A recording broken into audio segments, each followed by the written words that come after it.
Today, we're diving into the world of Jeffrey Sachs. He's a brilliant economist who, for decades, was a key player inside the world of global policy. But now he's become one of its fiercest critics. We're going to break down why his insider's take is so controversial. So what's the deal with Jeffrey Sachs? Is he a truth teller, shining a light on things that powerful people would rather keep in the dark? Or is he a troublemaker, just disrupting a stable world order? That's the core question we're tackling in this explainer.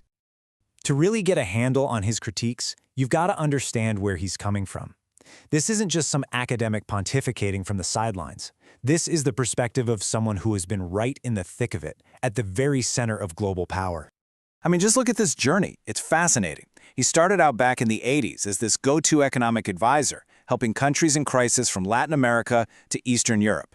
Then in the 2000s, he kind of shifts gears and works with the UN, leading the charge to fight extreme poverty with the Millennium Development Goals. That history is what gives his current critiques so much weight. And this right here is the absolute key. His views aren't just theories from a book. They're forged from first-hand experience.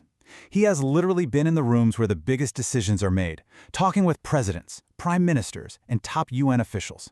And now he's basically telling the world what he thinks is fundamentally broken about that system.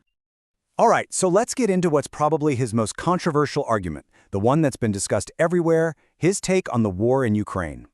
He has said over and over that this conflict was not only predictable, but that it could have been avoided. Okay, so you have the mainstream narrative that we hear all the time, right? That Russia's invasion was completely unprovoked. But Sachs, he offers a very different perspective. He argues that decades of NATO expanding eastward, right up to Russia's borders, was a predictable and frankly obvious trigger for conflict. This really gets to the heart of it. Sachs constantly points out that this wasn't a secret. For years, Russia was basically shouting from the rooftops that NATO expansion into Ukraine was a red line. He often brings up the 2008 NATO summit, where the U.S. really pushed to promise Ukraine membership. He sees that as a moment where warnings were ignored and confrontation was chosen over diplomacy. Now, to be absolutely clear here, and this is a huge point, Sachs is not defending the invasion. Not at all. What he is doing is challenging the simple story that the West is blameless. He's arguing that the reality is way more complicated than a simple good guys versus bad guys movie plot. And this idea, it actually opens up a much bigger theme you see throughout his work. The idea that powerful nations, especially the United States, operate with a massive double standard on the world stage. Just look at this table. It lays out the hypocrisy he talks about so clearly.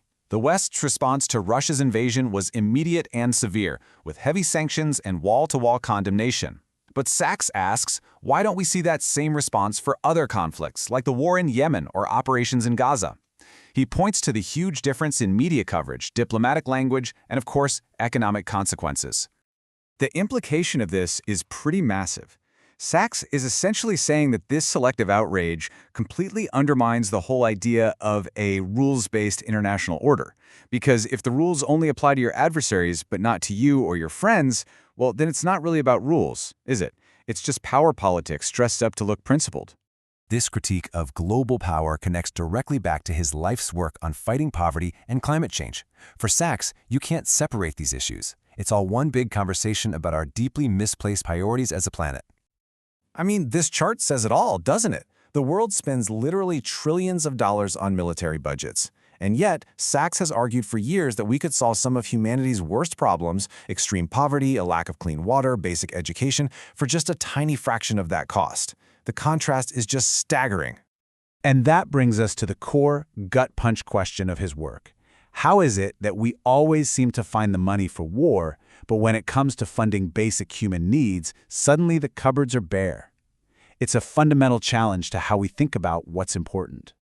So let's bring all this together. When you say things like this, when you challenge these fundamental ideas, it comes at a cost. Let's look at exactly why speaking this way has made Sachs such a lightning rod. Think about who he's taking on. It's not just governments, it's the mainstream media, but maybe the biggest thing he challenges is our own comfort. He attacks those easy, comfortable good versus evil stories and forces us to question the idea that our side is always unquestionably in the right. And that's exactly why he's so divisive. He makes people uncomfortable. He forces conversations that many would rather avoid. And whether you end up agreeing with him or not, you can't deny that he's making an impact. So we're left with this final thought. It's easy to dismiss a critical voice like Jeffrey Sachs, to just label him a troublemaker and move on. But maybe the greater risk isn't one person dissenting from the crowd. Maybe the real danger is a world where everyone agrees, and there's no one left to question the official story at all.